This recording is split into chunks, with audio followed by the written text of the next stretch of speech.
Hello everyone, good morning, welcome back to another blog. কেমন আছো তোমরা সবাই? জানিও, আশা করি ভালো আছো। আমিও ভালো আছি। যে সকাল সকাল ছাদে এসেছি, ব্রাশ করতে এসেছিলাম, ব্রাশ করা হয়ে গেছে। আর এই যে ছেলের জন্য কালকে যে টেবিলটা নিয়ে আসা হয়েছিল, এটা এখন ছাদে রেখে দেওয়া হলো। এখানে এখন থাকবে। ছেলে এখন যখন ইচ্ছা হবে ছাদেই পড়বে, সেজন্য ছাদেই রেখে দিলাম, আর নিচে নিয়ে যাব না। হ্যাঁ, এখন তো ব্রাশ করা হয়ে গেছে, এবার যাব নিচে। এই যে নিচে এসছি দেখো, আর এই যে কে এসছে দেখো, সাত্তকে এসছে। ও যে কালকে আমাদের সঙ্গে আসার জন্য বায়না করছিল, তাই কালকে তো নিয়ে আসা হয়নি, গাড়িতে জায়গা হয়নি, তাই ওকে সকালে ছেলে টিউশন গিয়েছিল, আসার সময় নিয়ে এসছে। আর এদিকে আমি দেখো এখন বানাচ্ছি কলার বড়া। অনেকগুলো কলা ছিল, সেগুলো খারাপ হয়ে যাচ্ছিল। খারাপ হয়নি, উপরটা কালো হয়েছিল, কিন্তু ভিতরটা ভালোই ছিল। কিন্তু কলা তো আর কেউ সেরকম খেতে চাইছে না, তাই এখন কলার বড়াটাই বানিয়ে নিচ্ছি। আর রান্নার জন্য এই যে সবজিও কাটা হয়ে গেছে। আজকে অন্য কিছু রান্না করব না, সব আছে। ছেলের আর ওর জন্য বানাবো। কুচে মাছ ছিল, কুচে মাছের তরকারি করব। আর কালকেকার পাঁচ তরকারি, মাছের তরকারি সব আছে।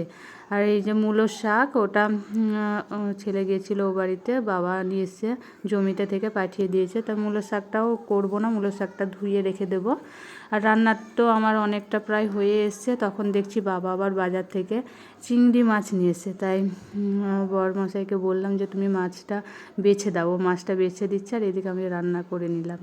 তা রান্না হয়ে গেছে। আর এই যে পুচকু এসছে দেখো উপরে, ও এসে খেলা করছে। আর ও এসে এই যে চার্জারের কর্ডগুলো নিয়েই খেলা করবে, অন্য কিছু নেবে না। তো ওগুলো নিয়ে ও এখন খেলা করছে। ওগুলো সব নিচে ছুঁড়ে ছুঁড়ে ফেলে দেবে।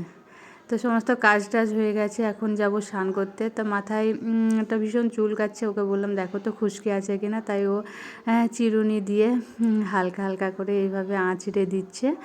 তা হালকা হালকা খুশকি হয়েছে। প্রতিদিন শ্যাম্পু করি, আমি তো তেল সেরকম দিই না, তাও খুশকি হয় কেন জানি না।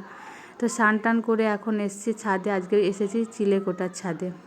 তো চারিদিকটা ছাদে থেকে দেখছি, খুব সুন্দর লাগছে।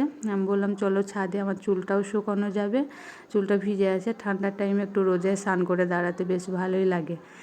ছাদে এখন ঘুরছি। আর ও দেখছে চারিদিকটা, ট্যাঙ্কিটাও দেখলো। ট্যাঙ্কিটাও এর আগের বার পরিষ্কার করেছে, এবার কিছুদিন পর করলেই হবে। হ্যালো এভরিওয়ান, শুভ সন্ধ্যা। এখন যাচ্ছি ফুচকা খেতে। বরমশাই ওর শালিকে আর আমাকে নিয়ে যাচ্ছে ফুচকা খেতে, শালি এসছে, তাই এখন যাচ্ছি ফুচকা খেতে, রেডি হয়ে গেছি। তো চলো যাওয়া যাক ফুচকা খেতে।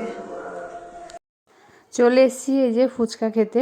তো বোনকে সঙ্গে করে নিয়ে এসেছি, বোন ও বাড়িতে ছিল। তো বাড়িতে প্রথমে গিয়েছিলাম, গিয়ে তারপর বোনকে নিয়ে তারপর এলাম বাজারে ফুচকা খেতে। আর এখন আমরা সবাই একসাথে যে খাবো ফুচকা, তাই সবাই একসাথে ফুচকা খেলাম। কিন্তু ফুচকার খাওয়ার ভিডিওটা বানানো হয়নি, ফোনটা ধরার কেউ ছিল না, সবাই ফুচকা খাচ্ছিল। তো ফুচকা খেয়ে ভীষণ ঝাল লেগে গেছে, ফুচকাটা বেশ ঝালই ছিল। তো ঝাল না হলে ফুচকা আবার ভালোও লাগে না খেতে। তো চলো, খাওয়া দাওয়া হয়ে গেছে ফুচকা, এবার যাব বাড়ি। আর অন্যান্য আজকে কোনো কাজ নেই, শুধু ফুচকা খেতে এসেছিলাম। আর এই যে আমাদের পূর্ণিমা মন্দিরটাও তোমাদের দর্শন করিয়ে দিলাম।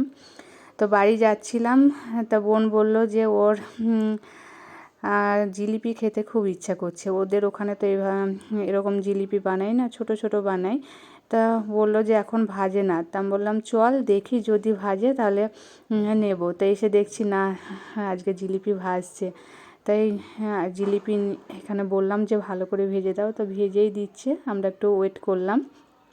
তো জিলিপি নিয়ে এখন যাব বাড়ি। তা বোনের ইচ্ছা ছিল খাওয়ার, তাই আজকে জিলিপিটা বোনকে খাওয়ানো হলো।